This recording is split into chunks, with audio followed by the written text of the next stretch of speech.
From a humble Corsican soldier to the Emperor of France, Napoleon Bonaparte reshaped Europe like no one before him. His rise to power is one of the most extraordinary stories in history, filled with military brilliance, political ambition, and an unyielding desire to conquer. But how did this man rise from such modest beginnings to become one of the most powerful figures in world history? And why does his legacy still echo through the halls of history books and the streets of modern cities? This is the story of Napoleon's rise and how he changed Europe forever. Born on August 15, 1769, on the island of Corsica, Napoleon came from a modest family. His father, Carlo Bonaparte, was a lawyer who had ties to the Corsican nobility, but the family was far from wealthy. Corsica was a rugged and independent island that had only recently been ceded to France by the Republic of Genoa. Napoleon's early life was marked by struggle and ambition. At a young age, he exhibited a remarkable talent for leadership and an intense desire to escape his island's poverty. At just 16 years old, Napoleon received a scholarship to the prestigious École Militaire in Paris, where he studied military science. Though he was a foreigner in a land that was not particularly kind to Corsicans, Napoleon quickly adapted to the academic and military rigors of the academy. He graduated in 1785 and was commissioned as a second lieutenant in the French army. His military career began modestly, and he spent much of his early years stationed in provincial France. However, the social and political chaos of the French Revolution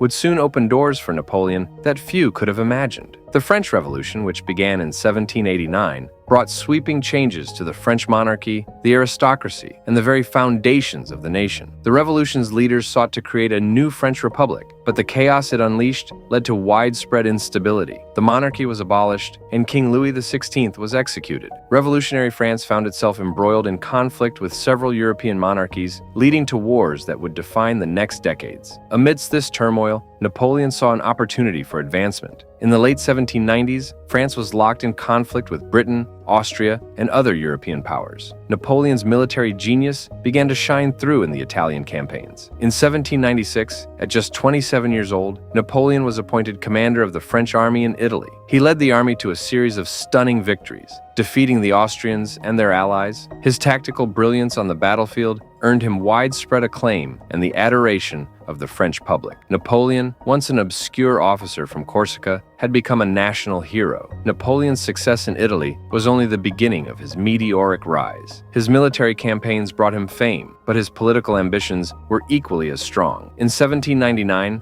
as France teetered on the edge of collapse from internal strife, Napoleon saw his chance. France was governed by the Directory, a five-man executive board that was ineffective and corrupt. Napoleon, with his growing popularity, staged a coup d'etat on November 9, 1799. He overthrew the Directory and established himself as first consul of France. This marked the beginning of his political domination. As first consul, Napoleon was effectively the ruler of France, although the country still retained a form of republican government. He immediately set to work stabilizing France. He reformed the legal system, creating the Napoleonic Code, a set of laws that would serve as a model for legal systems around the world. The code emphasized equality before the law, the protection of property rights, and religious tolerance. It became one of his most enduring legacies and is still used in modified forms in many countries today. In 1804, Napoleon took the bold step of declaring himself Emperor of France. The coronation ceremony, held in Notre Dame Cathedral in Paris, was a dramatic moment in French history. During the ceremony, Napoleon famously crowned himself, symbolizing his total control over the French state. The decision to crown himself was a clear break from tradition,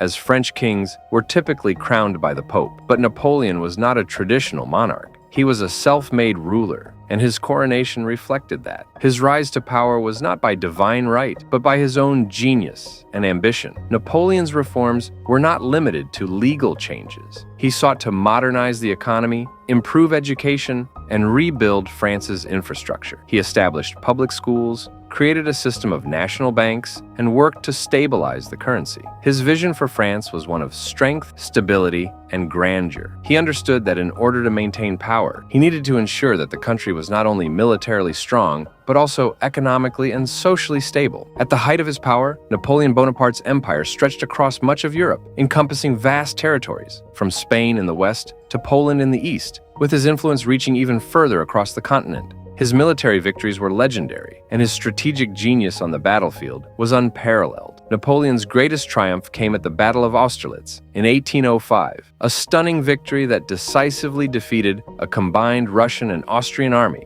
cementing his reputation as one of history's greatest military tacticians and a force to be reckoned with on the world stage. This battle not only solidified his dominance in Europe, but also reshaped the geopolitics of the continent for years to come. In the wake of his victories, Napoleon's empire seemed unstoppable. However, Napoleon's ambition extended far beyond military conquests. He was not only a brilliant general, but also a visionary with grand plans for Europe's future. His vision was clear. He sought to reshape Europe in his own image, creating a new order where France would be the dominant power. He understood that military victories alone would not secure his rule. A complete transformation of Europe's political and social structures was necessary. To ensure loyalty to his regime, Napoleon strategically placed his family members on the thrones of conquered countries, effectively creating a network of puppet states loyal to him. His brothers and other close relatives were installed as rulers in countries like Spain, Naples, and Westphalia, further solidifying Napoleon's grip on power and creating a quasi-dynastic empire. At the same time, Napoleon also sought to foster a new European political order, one that aligned with his ideals of centralized power and national unity. His conquests of Italy, Spain,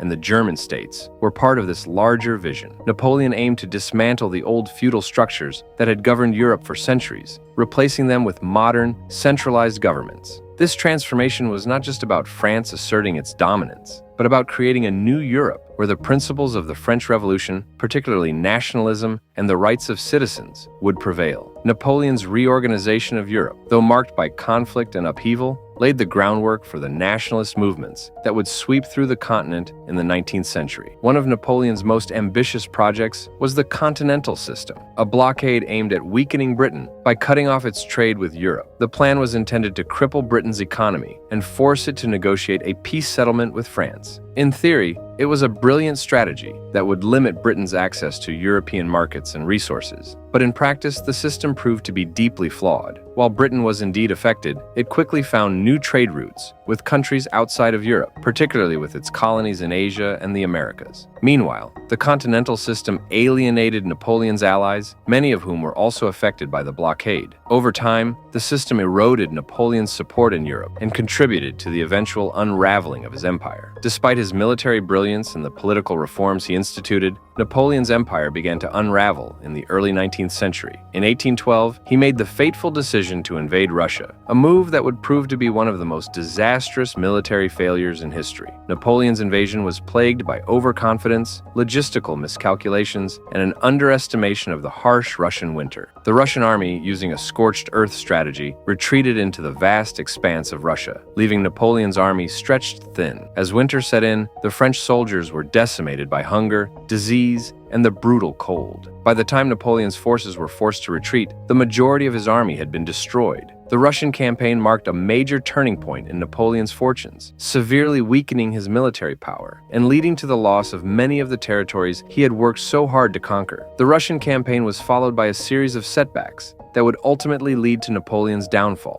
In 1813, he suffered a crushing defeat at the Battle of Leipzig, also known as the Battle of Nations. This defeat, coupled with the mounting pressure from his enemies, marked the beginning of the end for Napoleon's empire. In 1814, the Allies, including Britain, Russia, and Austria, finally captured Paris. Napoleon was forced to abdicate and was exiled to the island of Elba, a small Mediterranean island off the coast of Italy. Though his reign had come to an end, Napoleon's story was far from over. In 1815, Napoleon escaped from Elba and returned to France for a brief period known as the 100 Days. During this time, he regained control of the French government and raised a new army to face the Allied forces. However, his return was short-lived. At the Battle of Waterloo, Napoleon was decisively defeated by the combined forces of Britain, led by the Duke of Wellington, and Prussia, commanded by Gebhard Leberecht von Blücher. The defeat at Waterloo marked the final end of Napoleon's reign. He was exiled once again, this time to the remote island of St. Helena, located in the South Atlantic Ocean, where he would spend the remainder of his life in exile. Napoleon died on May 5, 1821, at the age of 51, but his legacy did not die with him. The Napoleonic Code, his set of laws that promoted equality before the law, the The protection of property rights and civil liberties has had a lasting impact on legal systems around the world. His reforms in governance, education, and law influenced the development of modern legal systems, and his ideas about nationalism inspired revolutions throughout Europe in the 19th century. The idea of a united Europe, though Napoleon's vision was never fully realized in his time,